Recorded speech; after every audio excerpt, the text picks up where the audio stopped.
Olá a todos, sejam muito bem-vindos à nossa nova aula. Hoje vamos falar sobre lisossomos, peroxissomos e vacúolos.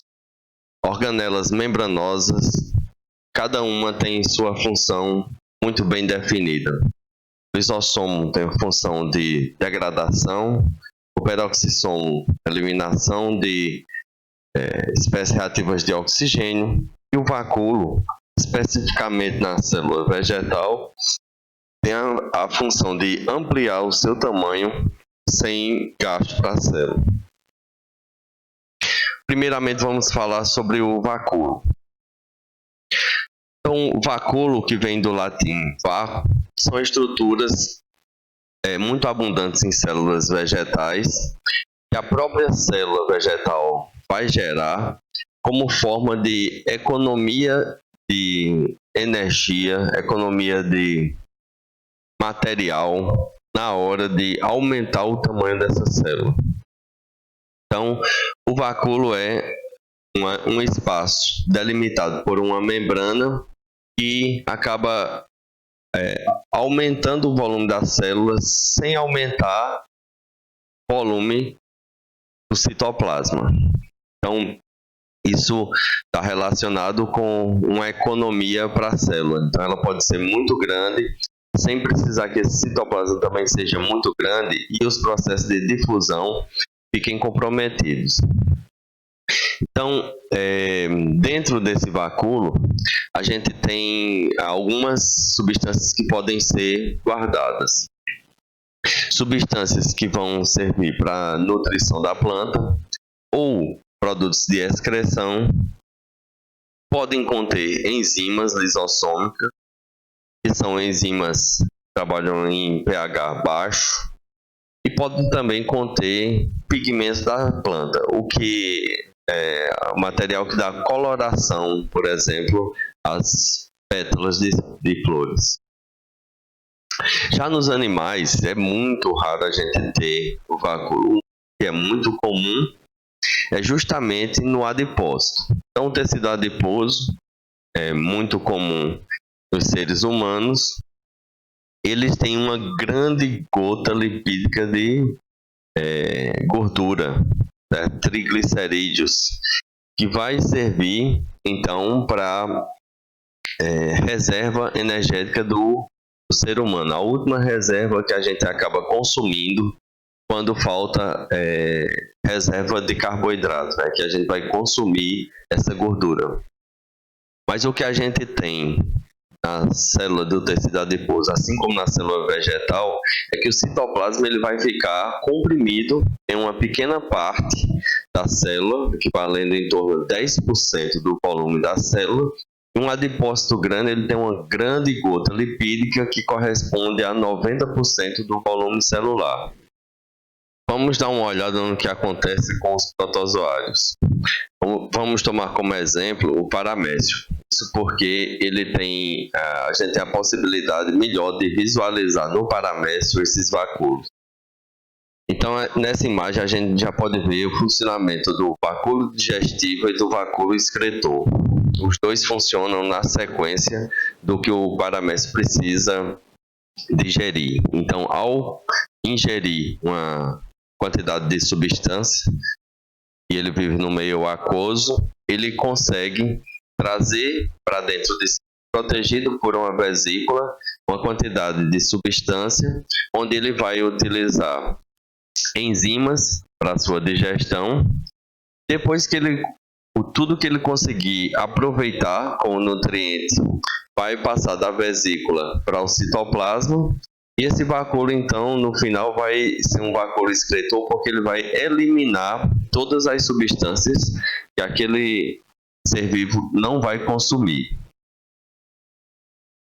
Então, nessa imagem de microscopia óptica, a gente consegue ir comparando com o desenho esquemático os vacúolos que o paramécio tem.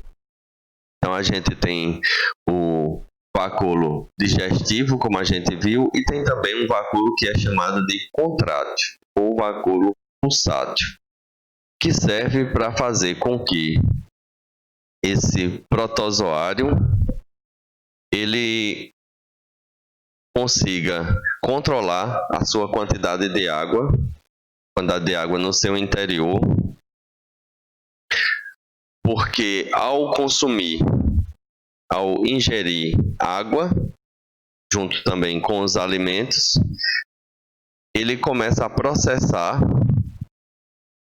contraindo esse vacúolo, uma forma de expulsar a água que tem lá. Então a gente consegue aqui ver nessa ampliação, em câmera lenta, praticamente, o vacúolo se contraindo para expulsar o excesso de água que o paramécio contém, que ele adquire ao consumir o seu alimento via vesícula, que também vai carregar água em conjunto. Assim, o paramécio consegue, então, eliminar o excesso de água do seu interior. Bem, vamos voltar agora para os vacúolos vegetais. Então, os vacúolos vegetais são organelas citoplasmáticas eliminadas por uma membrana lipoproteica, como a gente já estudou anteriormente. Essa membrana vai se chamar, então, tonoplasto. Os vacúolos nas células vegetais, eles têm duas principais funções: preenchimento de espaço, a gente vai já ver como é que funciona, e armazenamento. Esse armazenamento pode ser de água, se a planta vive num local onde tem recurso hídrico limitado, e junto com a água vai armazenar íons, como é o caso do sódio. Vai poder armazenar também carboidratos, aminoácidos e até mesmo proteínas para uso posterior. Então, o que a gente está vendo aqui do tonoplasto, delimitando o vacúolo, é que quando a célula vegetal ela é jovem, ela tem um pequeno vacúolo. Então, nessa outra imagem a gente consegue até visualizar melhor. Os vacúolos pequenos, e vários por célula, começam a crescer com o crescimento do tonoplasto.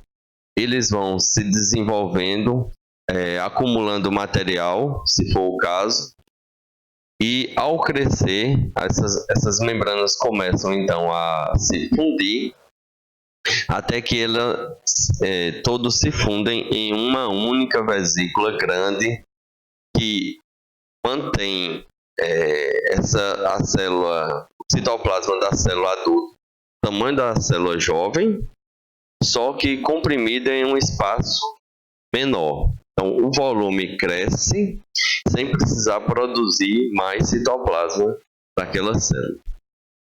Aqui a gente está vendo uma microscopia óptica, mostrando células vegetais, como ela aparece e tem um espaço vazio, um espaço que parece uma cela com paredes e região vazia. É daí que vem o nome de célula. Então, depois do advento do microscópio, foram os primeiros tipos a serem observados no microscópio. Como foi observado finas camadas de cortiça, o que era visto era justamente somente a parte externa, somente mais a parede celular, com espaço vazio no meio, por isso foi denominado como célula. Mas a gente está vendo aqui um grande vacúolo, o citoplasma, e sempre essas estruturas mais escuras são os cloroplastos. Então, os vacúolos vegetais, eles são lisossomos versáteis. Isso porque eles contêm enzimas lá dentro para iniciar o processo de digestão. Toda vez que ele acumula algum material, como por exemplo amido, óleo, na hora que ele vai precisar começar a processar isso como alimento, ali dentro já tem enzimas hidrolíticas que vão acabar liberando essas substâncias em subunidades menores. Então Então, muitas das células vegetais e células fúngicas contêm vacúolos com grande quantidade de material. Vai ocupar de 30% a 90% do volume celular, contém enzimas hidrolíticas. Quais são, então, as funções desse vacúolo? Estocagem de nutrientes e subprodutos celulares, pode ser um compartimento degradador, porque tem enzimas hidrolíticas. É uma forma econômica de aumentar o tamanho celular e pode ajudar no controle da pressão de turgescência, ou seja, a pressão que a água exerce ao penetrar no organismo, como a gente viu no paramécio. Algumas substâncias podem ser estocadas, então, nesses vacúolos vegetais, como, por exemplo, borracha, ópio, o aroma do alho, os pigmentos das pétalas de flores, e moléculas tóxicas que as plantas podem produzir, e é liberado quando ela é consumida ou danificada. Então, finalizando a parte de vacúolo, a gente tem que são estruturas de armazenamento. Então, a gente pode classificar que esse vacúolo, eles estão num papel central no processo de digestão intracelular. A gente tem o vacúolo alimentar, o digestivo, o autofágico e o residual. Certo? Então, o vacúolo alimentar, a gente pode colocar o fagossomo e o pinossomo nesse agrupamento. O digestivo, lisossomo secundário, o autofágico, também com lisossomo secundário, e vacúolo residual é aquele que vai guardar substâncias que a célula não pode digerir e vai acabar se acumulando dentro da célula.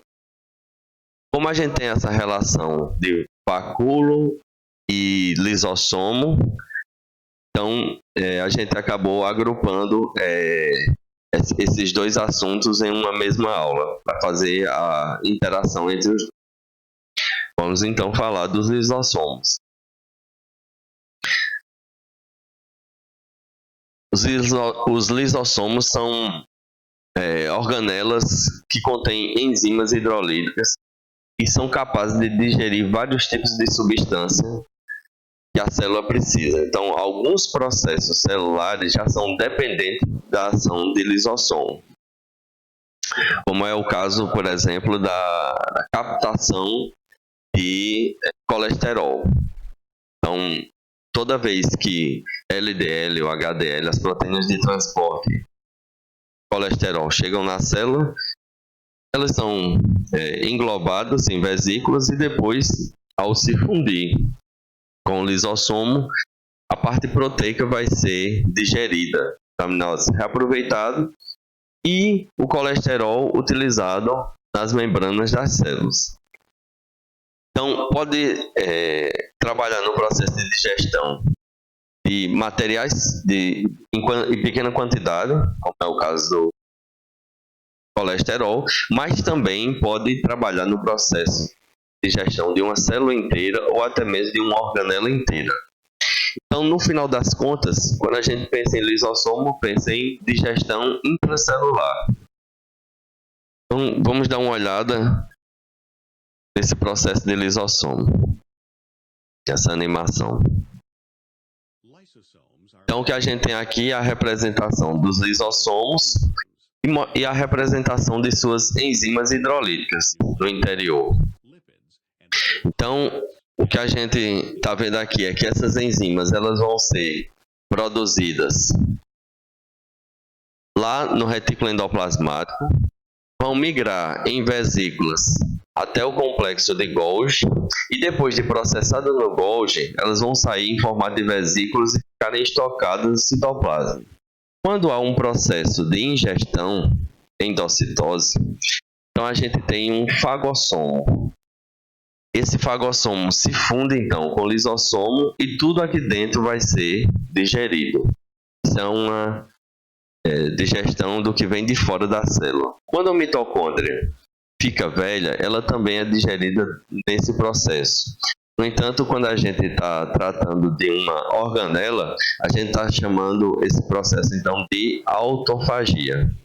Quando tem a digestão de alguma coisa que é de fora da célula, é heterofagia. Então, o lisossomo ele vai ser produzido como uma das vesículas que sai na porção trans do complexo de Golgi. Então, as enzimas necessárias para o funcionamento do lisossomo são agrupadas por receptores específicos na face trans do Golgi, e ao se formar essas vesículas contendo enzima, a gente vai ter o lisossomo formado. Então, o lisossomo é o principal local de digestão intracelular. Só que essa digestão ela é controlada. A célula precisa controlar bastante essas enzimas, porque elas podem levar a uma degradação de compostos que não é interessante para a célula. Então, um dos principais controles é que essas enzimas elas são hidrolases ácidas. E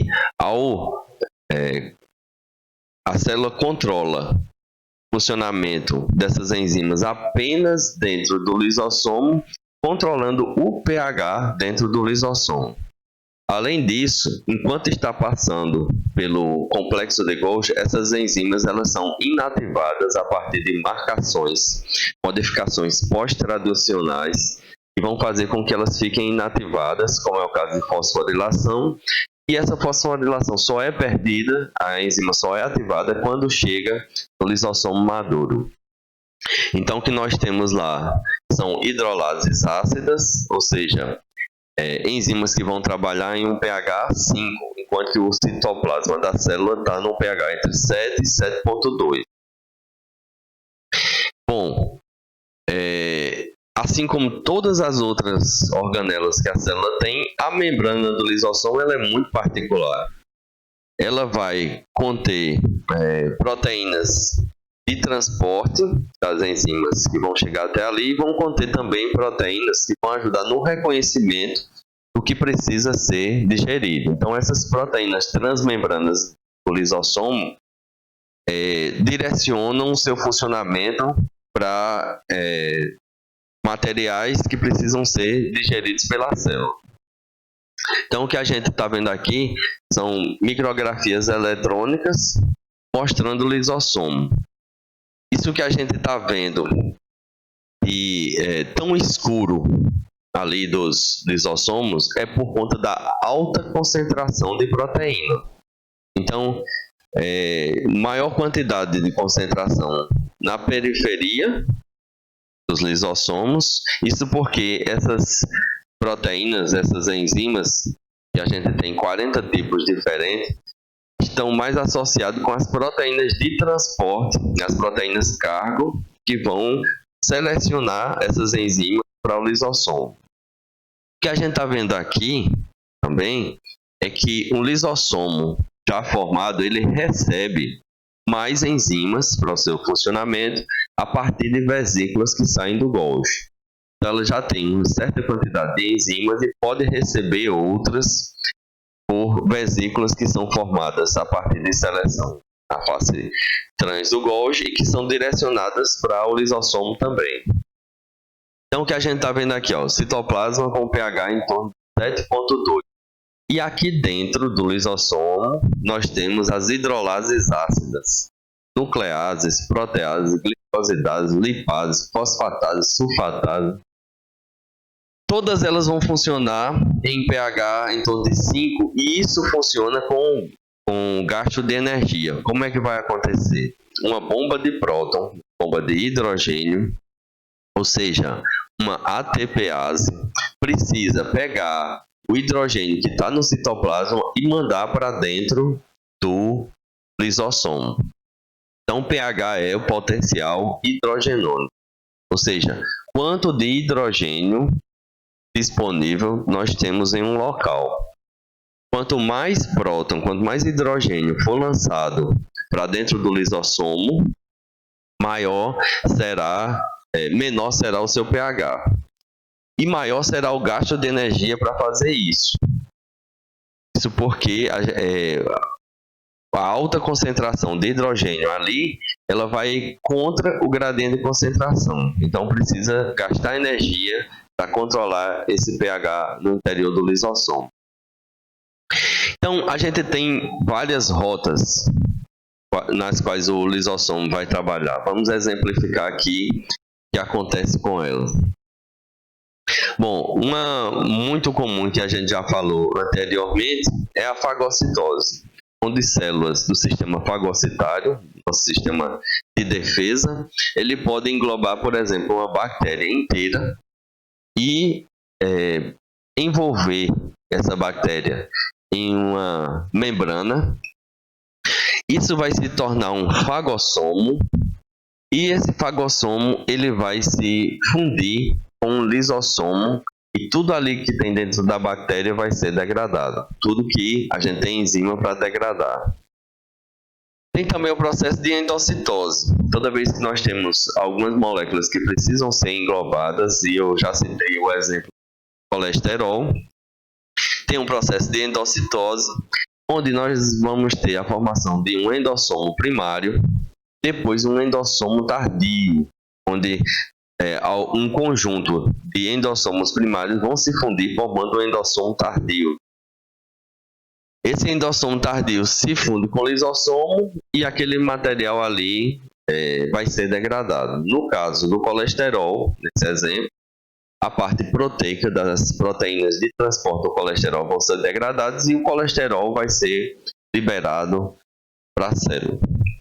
A gente também pode ter a pinocitose. Na pinocitose, aqui a gente tem uma macropinocitose. Essa vesícula ela vai acabar fazendo parte do endossomo tardio e pode também ser processado pelo lisossomo.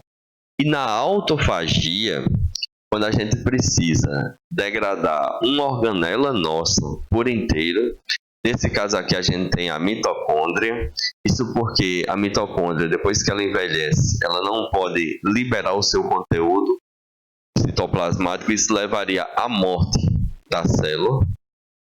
Então, o que a célula faz é envolver essa organela em um autofagossomo membranoso, que vai proteger o conteúdo citoplasmático.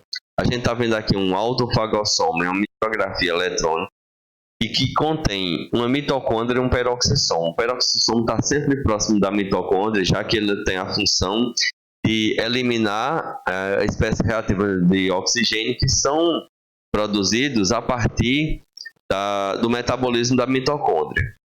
Então, esse autofagossomo, ele é então fundido com o lisossomo e essa mitocôndria, esse exemplo aqui, vai ser degradado. Só que para isso, é necessário, toda vez que a gente tem essa parte de fagocitose, para ser processado pelo lisossomo, a gente precisa ter receptores específicos.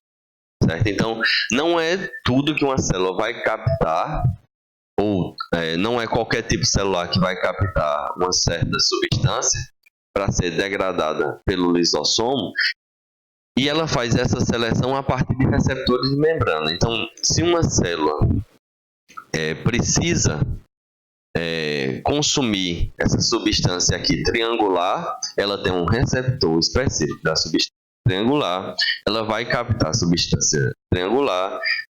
Isso vai acontecer por um processo de invaginação da membrana. Então a gente tem a proteína carbo, que a gente já conhece, depois terão proteínas adaptadoras e depois clatrina, nesse caso formando a vesícula.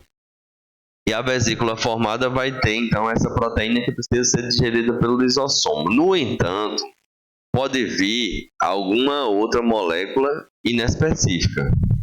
Certo? Se acontecer isso, alguma outra molécula ficar junto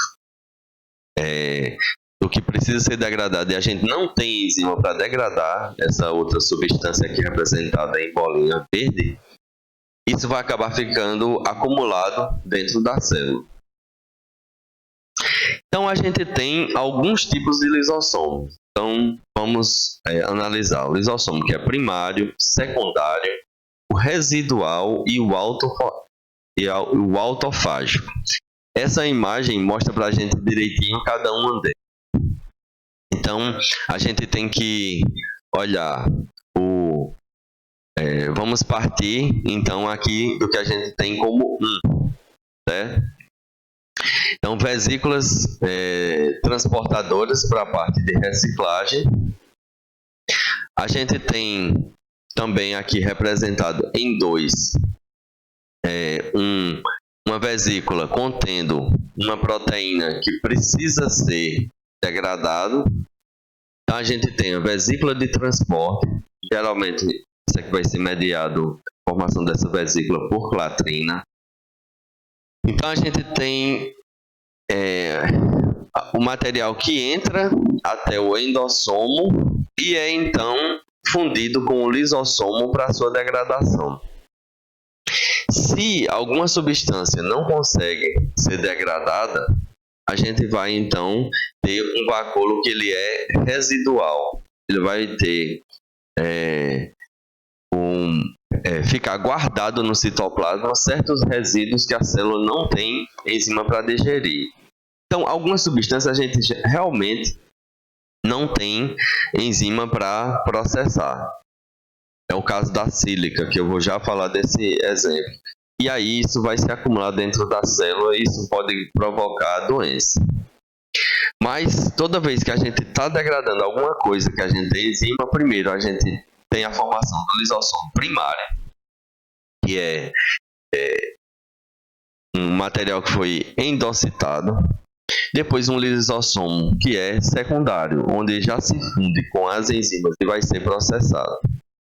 E o autofágico nada mais é do que precisa ser quando a gente precisa degradar uma de nossas organelas, e aí isso vai ser processado pelo lisossomo autofágico.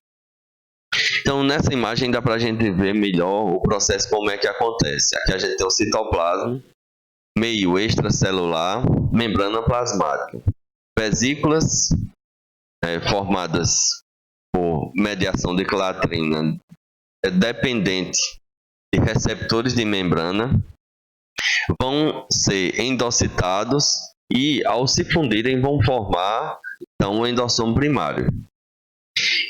Esse endossomo ele vai migrando para dentro da célula. Isso precisa do auxílio de proteínas de transporte. Nesse caso daqui, por conta da direção que é retrógrada, tineínas vão conduzir esse endossomo primário.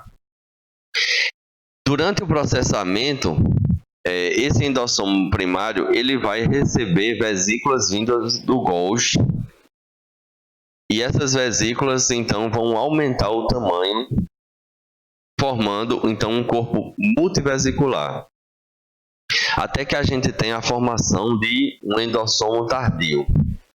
Esse endossomo tardio vai se fundir com o lisossomo, formando então o endolisossomo.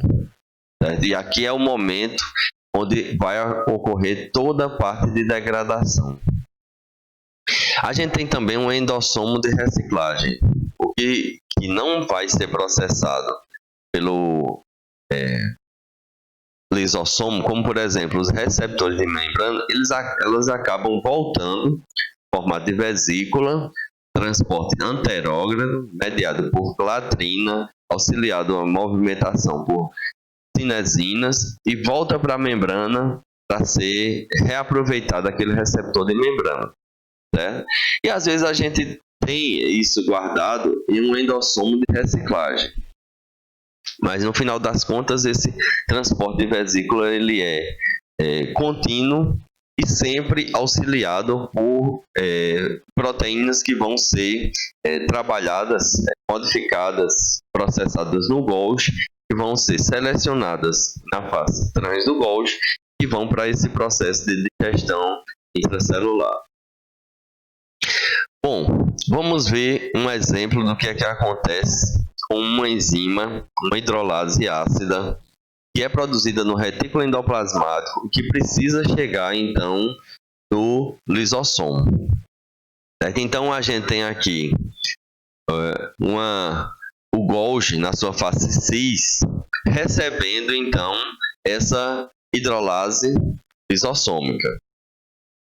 Assim que ela chega no retículo endoplasmático, ela já chega então com sítio de glicosilação e vai ter uma adição, nesse caso daqui, de uma N-acetilglicosamina fosforilável, certo? Quando chega na face medial do Golgi, essa enzima ela vai ser então marcada com a fosforilação. Então, o pH do complexo de Golgi, que é em torno de 7, e mais a fosforilação que recebe no Golgi, vai fazer com que essa enzima não funcione dentro do Golgi. Senão, ela iria acabar degradando outras substâncias que tem dentro do complexo de Golgi e iria trabalhar num momento inoportuno para a célula. Então, a célula controla o funcionamento dessa enzima com o pH e com marcação, nesse caso aqui, de fosforilação. Quando chega na fase trans do Golgi, então existe receptor específico para esse sinal de fosforilação, de glicosilação mais fosforilação. O que é que vai acontecer? Esse receptor vai pegar a hidrolase ácida, então a gente vai ter a vesícula sendo formada revestimento de clatrina. Via cinesinas, essa vesícula vai até o lisossomo, já está presente na célula. Então a gente viu a micrografia do transporte de pequena vesícula para o lisossomo. O lisossomo vai receber essa vesícula, a clatrina vai se desligar e vai haver fusão de membrana. A hidrolase ácida vai ser liberada por conta do pH, vai ter um desligamento com o seu receptor, mas esse receptor vai ser então reciclado. Clatrina vai formar nova vesícula e agora, a partir da movimentação mediada por dineína, isso vai voltar para o complexo de Golgi, para a fase trans. Para quê? Para que essa proteína de transporte, de seleção e transporte da hidrolase ácida, ela seja reutilizada. Então, a proteína transportadora de seleção, esse receptor, ele vai para o lisossomo e ela volta para fazer esse processo o tempo inteiro, haver uma reciclagem do receptor. O que é que acontece com a enzima quando ela chega no lisossomo? Ela vai então, esse aqui é um ambiente que está recebendo muito hidrogênio e agora a gente tem um pH muito baixo aqui. Então, como o pH está muito ácido, há uma remoção do fosfato e aqui agora a gente tem uma enzima que pode funcionar, porque agora ela não tem a fosfatação e ela tem o pH adequado para poder começar a trabalhar. Então a enzima passa a ficar ativa. Quais são então as funções do lisossomo? O lisossomo, de um modo geral, vai fazer digestão intracelular, mas essa digestão a gente já está mostrando a divisão entre heterofágica, que está digerindo o que vem de fora da célula, substâncias que a célula não produz, ela capta, e aí a gente tem alguns exemplos, pode ser desde uma bactéria até um LDL, HDL, mas que não estava dentro da célula, foi captado, isso é um processo heterofágico. Ou pode ser autofágico, quando tem a digestão de material já de dentro da célula, ou de organela da própria célula. E aí a gente viu o exemplo da mitocôndria. São duas funções, heterofágica e autofágica. Por conta desse processo autofágico, em 2016 a gente teve um prêmio Nobel para esse senhor, esse japonês, que estudou o processo de autofagia, e depois, o nome dele, Oshumi, ele fez descobertas importantes nesse processo de autofagia e hoje em dia esse processo ele é muito mais bem entendido e utilizado até mesmo em dietas, como por exemplo dieta de jejum intermitente, que induz a autofagia de organelas, e isso faz com que a célula mude o seu metabolismo, de modo geral. Bom, então o que é que a gente tem aqui na fagocitose? A célula, aqui a gente tem uma ameba, certo? Então, aqui a gente tem um protozoário, e essa ameba contém no seu interior lisossomos. Quando uma ameba entra em contato com uma bactéria, então vamos diferenciar protozoário de procarioto, certo? Então, quando o protozoário entra em contato com esse procarioto, ele é fagocitado do mesmo jeito que as nossas células fazem. Lança um prolongamento citoplasmático com pseudópodos que vão formar um envolvimento membranoso dessa bactéria. Isso vai formar, então, um fagossomo, que vai se fundir com o lisossomo, formando, então, um fagolisossomo, fáculo digestivo. Tudo que essa ameba precisar e tiver enzimas para digerir dessa bactéria, como é o caso de carboidratos, ácidos nucleicos, lipídios, essa ameba vai aproveitar.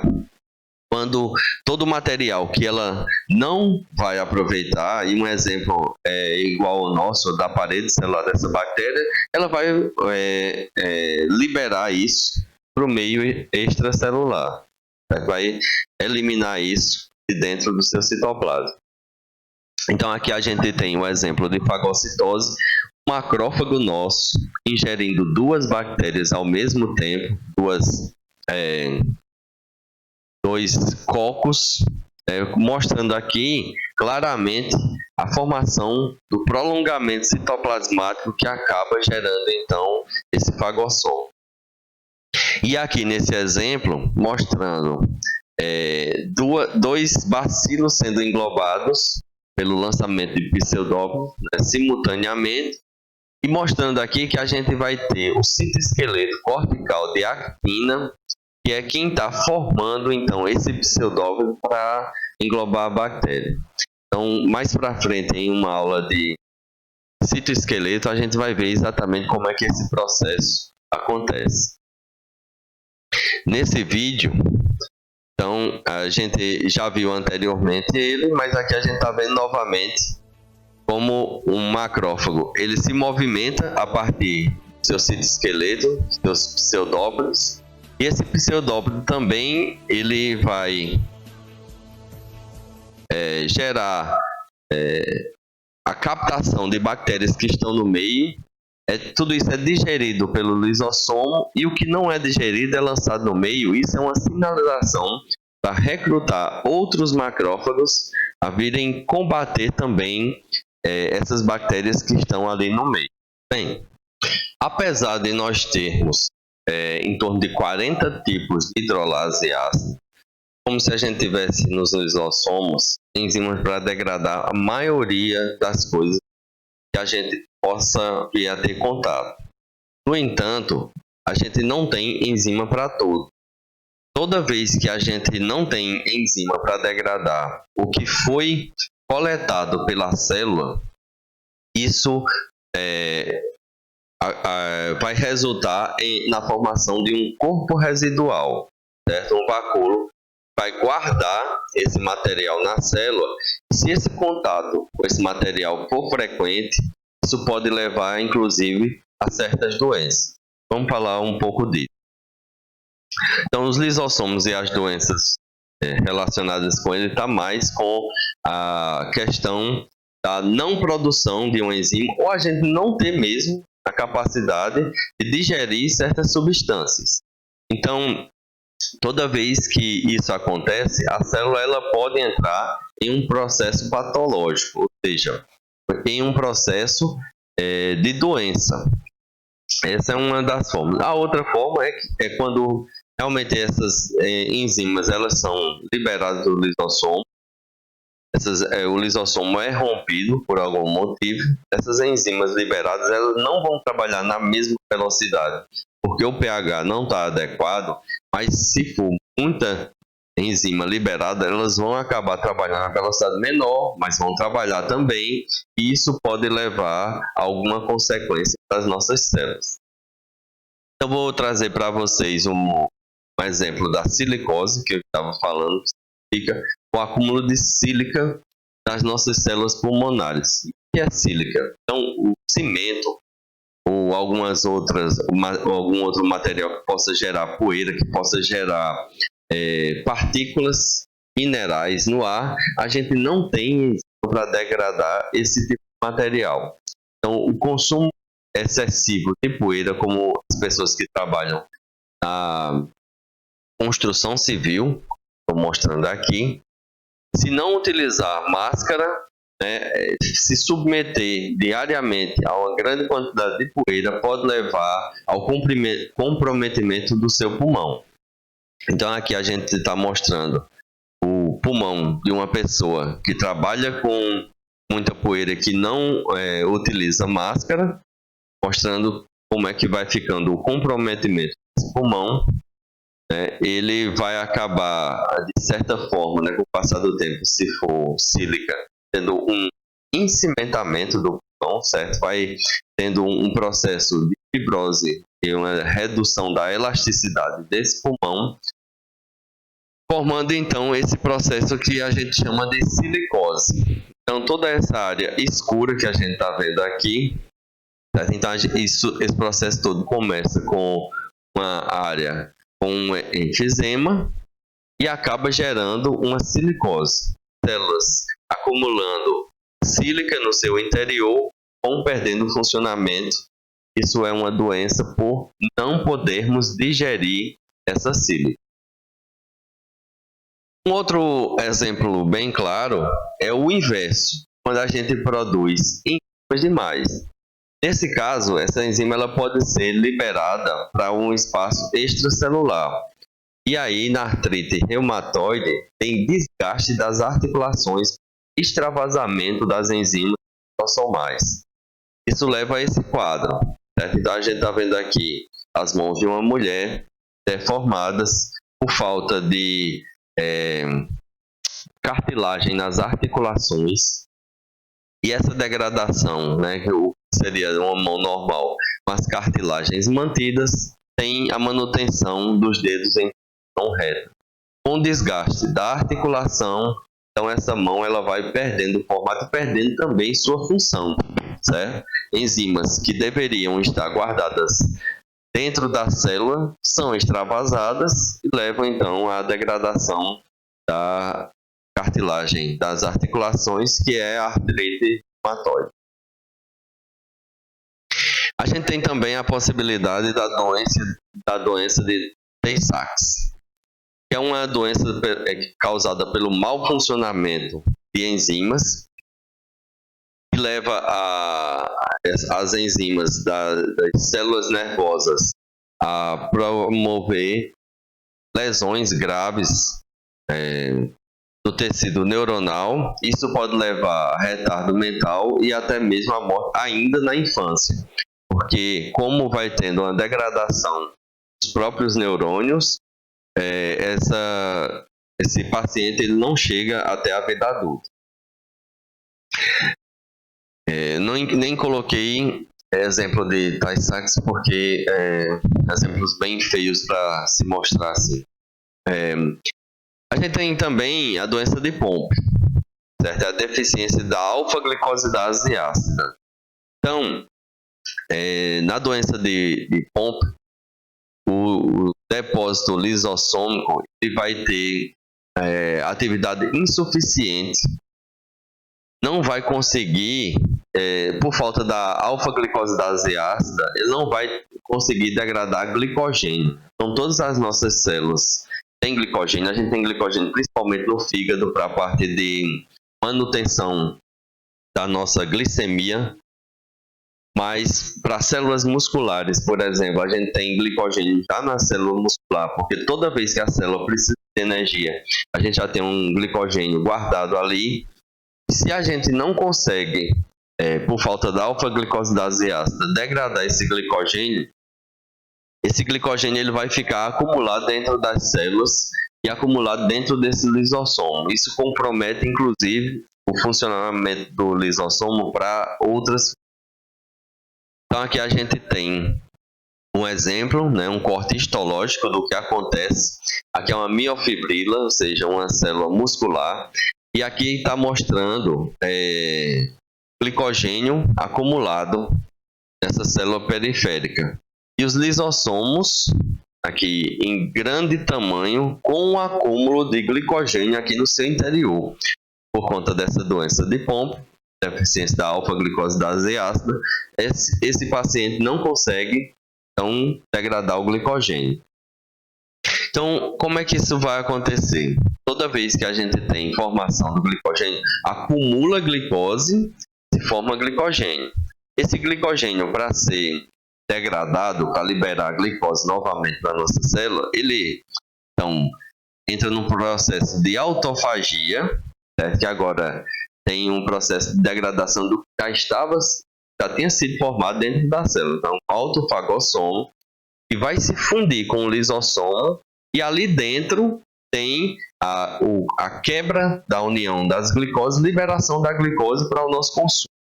Se não tiver a alfa-glicosidase ácida, para a liberação dessa glicose, na doença de Pompe, nesse caso, vai acumular o glicogênio aqui dentro do lisossomo.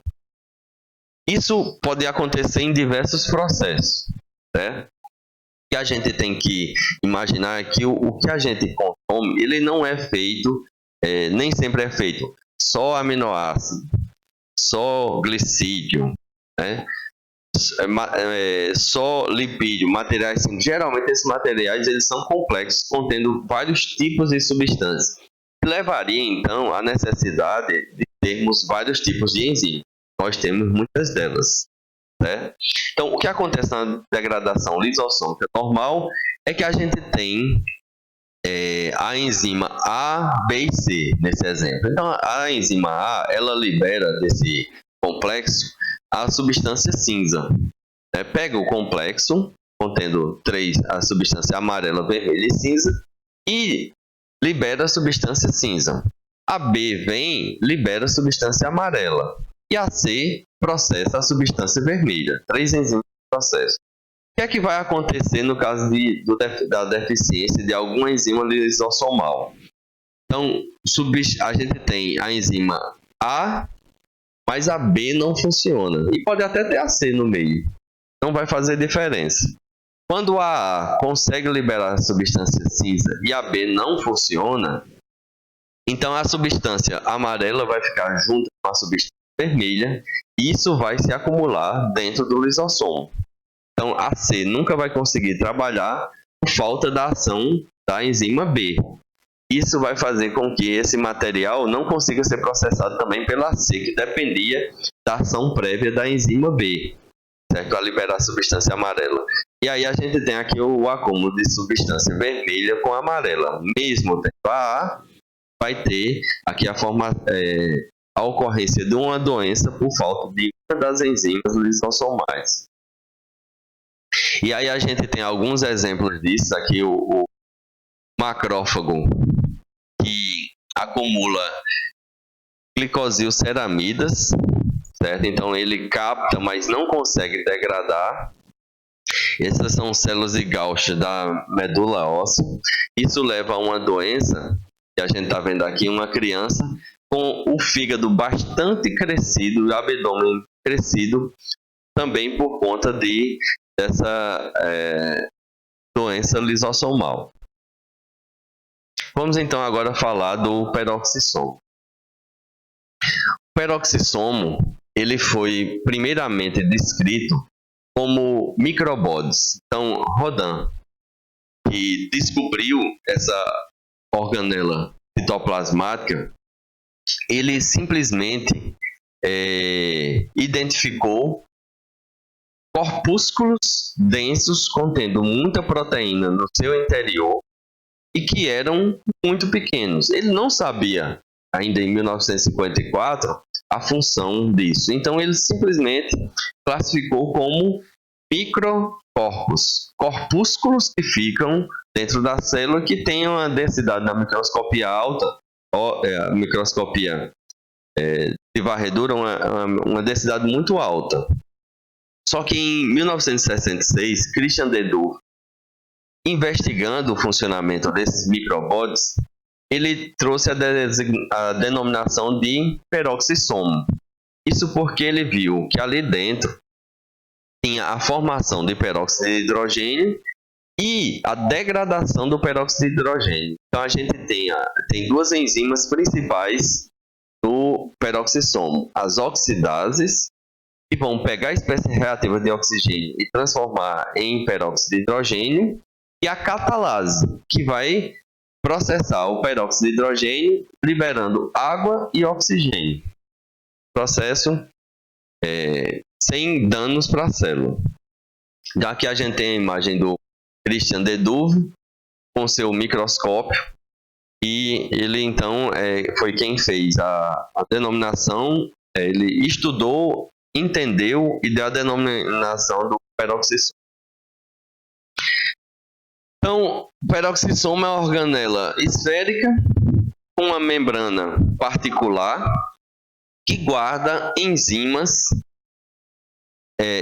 que vão processar o peróxido de hidrogênio. Lembrando que o peróxido de hidrogênio é uma substância altamente tóxica. O peróxido de hidrogênio, que a gente conhece como água oxigenada, certo? Que a gente está vendo aqui, água oxigenada, ele é usado em alguns processos celulares, como por exemplo, o macrófago usa o peróxido de hidrogênio para matar bactérias. A gente faz isso também. Então, há um tempo atrás, há algumas décadas, no máximo 2 décadas atrás, muitas feridas nossas eram tratadas, e hoje em dia, um pequeno número de pessoas ainda trata ferida com água oxigenada. Ao fazer esse tratamento, tem a morte das bactérias, certo? É por isso que é utilizada água oxigenada. No entanto, causa também um dano ao tecido, uma dificuldade de cicatrização. Então, a maioria dos profissionais da área de saúde preferem não usar a água oxigenada, porque a cicatrização iria ser muito demorada. No entanto, depois de formado esse peróxido de hidrogênio, a gente tem a possibilidade da ação de catalase. Toda vez que a gente coloca a água oxigenada numa ferida, a gente vê ferver, borbulhar, pela produção de oxigênio. Porque a catalase que nós temos no nosso tecido vai pegar água oxigenada, liberando água e oxigênio. Então, como é que é a estrutura do peroxisomo? Os microbodes, visto, né, o peroxisomo, ele é um corpúsculo muito pequeno e com uma densidade muito grande. Essa densidade é devido a uma concentração muito alta de enzimas lá dentro, que leva à cristalização dessas enzimas. Então, o que a gente vê é peroxisomo com a quantidade adequada, vamos dizer assim, de enzimas, uma quantidade menor e que não tem cristalização, mas quando vai se acumulando muitas enzimas lá, elas vão cristalizando e formando essa densidade maior, alta concentração de enzima. E onde é que vem então esse peroxisomo? É uma organela muito particular, porque é uma organela membranosa, uma vesícula que não sai da face trans do Golgi, certo? Então, nos estudos a gente não sabe ainda muito bem como acontecem todos os passos da formação do peroxisomo, mas nós já sabemos que ele não vem via complexo de Golgi, vem direto do retículo endoplasmático, certo? Então, proteínas peroxissomais têm peptídeo sinal para ir para o retículo endoplasmático, e outras não têm peptídeo sinal para ir para o retículo endoplasmático. Elas são produzidas e levadas diretamente para o peroxisomo, certo? Então, o peroxisomo ele é formado no retículo endoplasmático. Não se sabe exatamente ainda os passos para isso, mas depois de formado, ele já chegou aqui com uma certa quantidade de enzimas, e ele recebe enzimas que foram produzidas no citoplasma e direcionadas para o peroxisomo. E ele também tem um processo de autorreplicação.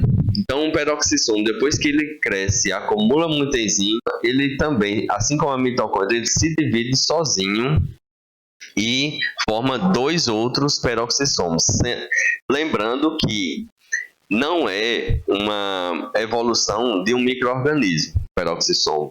Certo? Ele não tem DNA próprio, ele não tem membrana com característica de bactéria, né, eucarioto. O peroxissomo é simplesmente uma organela que consegue se dividir.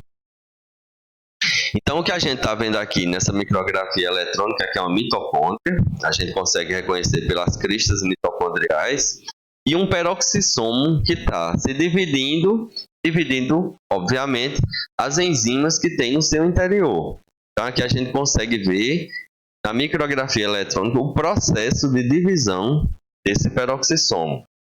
Então, o ribossomo produz enzimas, as enzimas são levadas para o peroxissomo.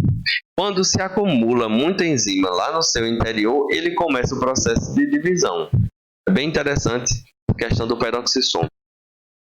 Tá, saindo do retículo endoplasmático, uma das coisas que a gente já conhece é a participação dessa proteína transmembrana chamada de PEX-19.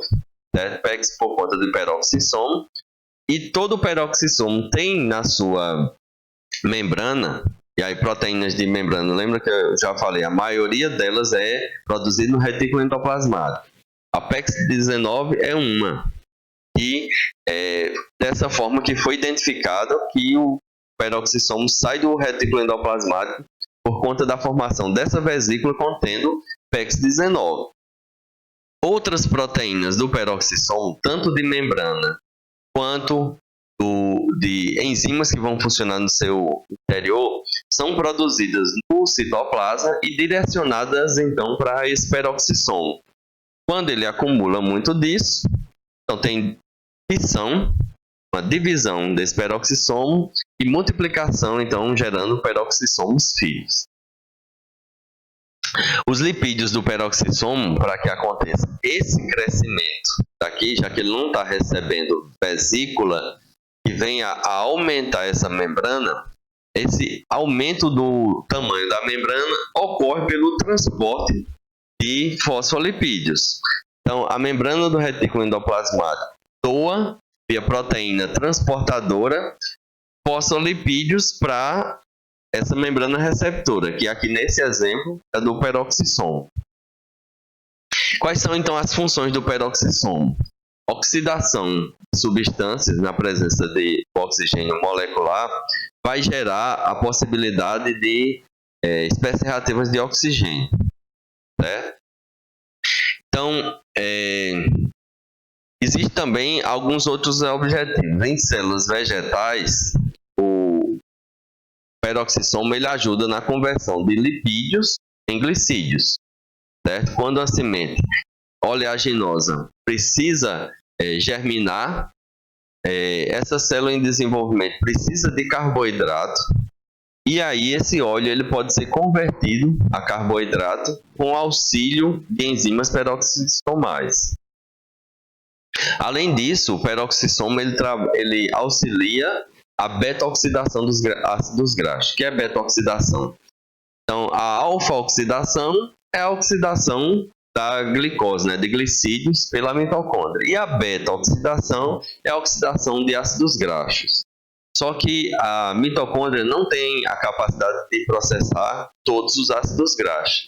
Principalmente os de cadeia muito longa precisam passar primeiro pelo peroxissomo para poder depois ir para a mitocôndria.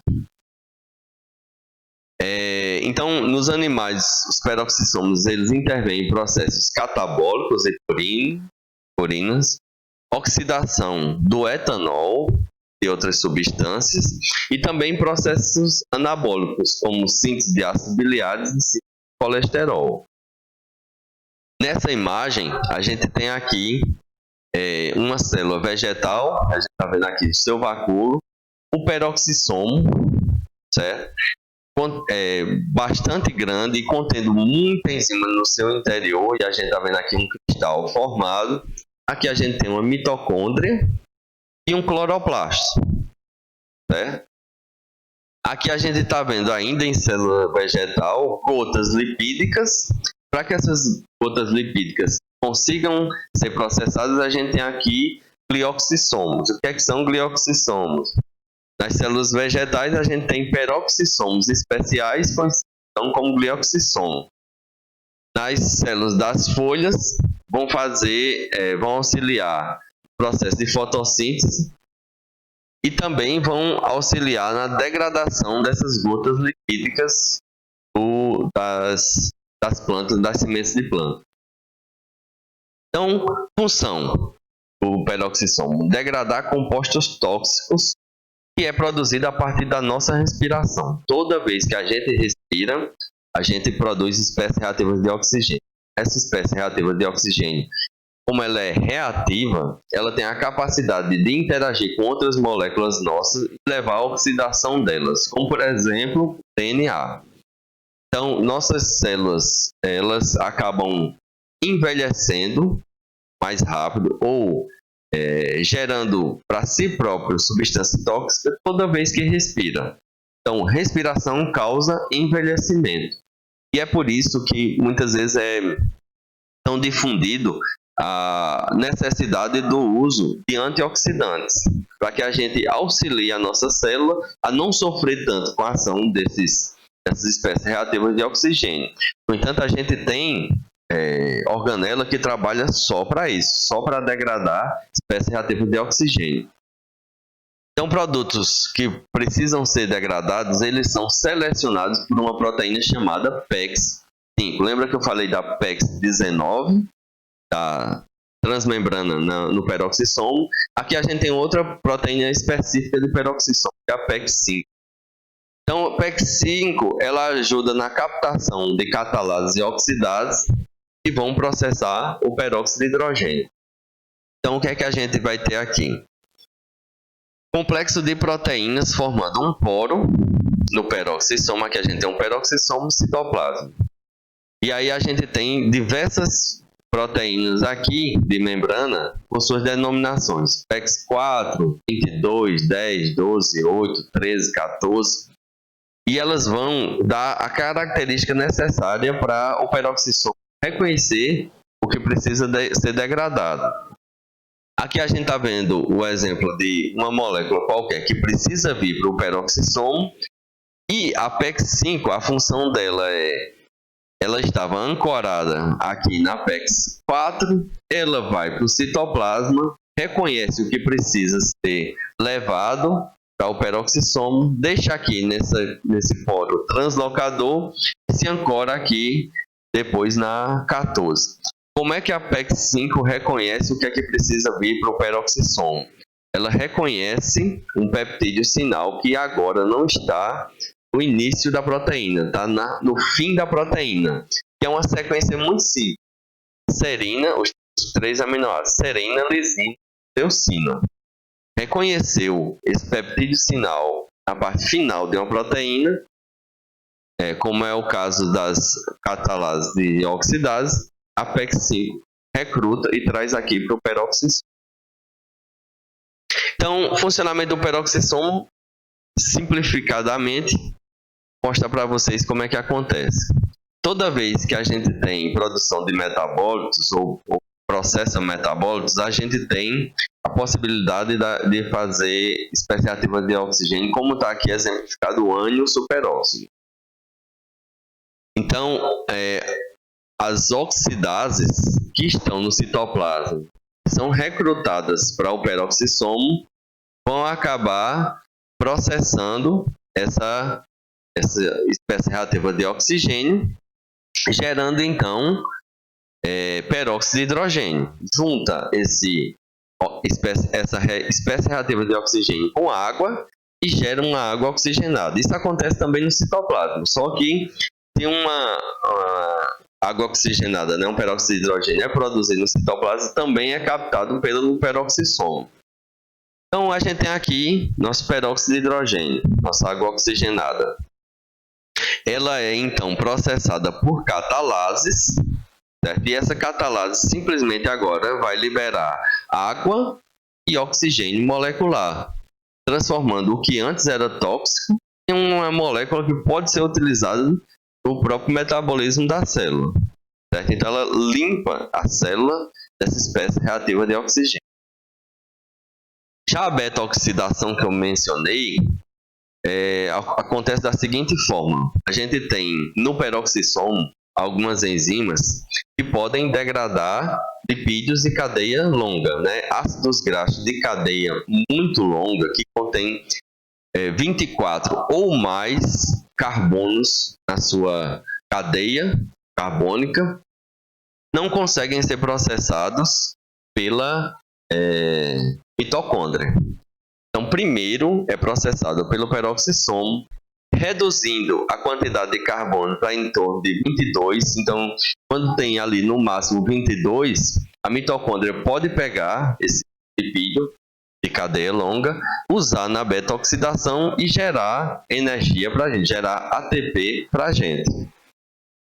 Então, olha só o que é que acontece. A gente tem da dieta a possibilidade de captação de muitas coisas, né? Desde o colesterol. O colesterol tem uma síntese endógena e vem da dieta. E aí a gente tem várias substâncias sendo produzidas. Então, é possível ter de síntese endógena ou captado na dieta ácidos graxos de cadeia muito longa. Ácido graxo saturado de cadeia muito longa. Tem mais de 24 carbonos e nenhuma insaturação. Isso vai passar primeiro por beta-oxidação peroxissomal, para gerar ácidos graxos com cadeia pequena, e esse ácido graxo de cadeia menor vem para a beta-oxidação mitocondrial, vai acabar gerando gás carbônico e água. É possível a gente ter também defeito no peroxissomo, e isso também, como a gente viu nas outras organelas, podem levar a doença. Então, a gente tem algumas doenças, como, por exemplo, a síndrome de Zellweger. Então, Goldfischer, pesquisador, ele estudando o cérebro de pacientes, ele descobriu essa síndrome, que é uma doença congênita, descrita pela primeira vez em 1964, e que por falta de peroxissomo, ou por falta de algumas enzimas do peroxissomo, leva à falha metabólica.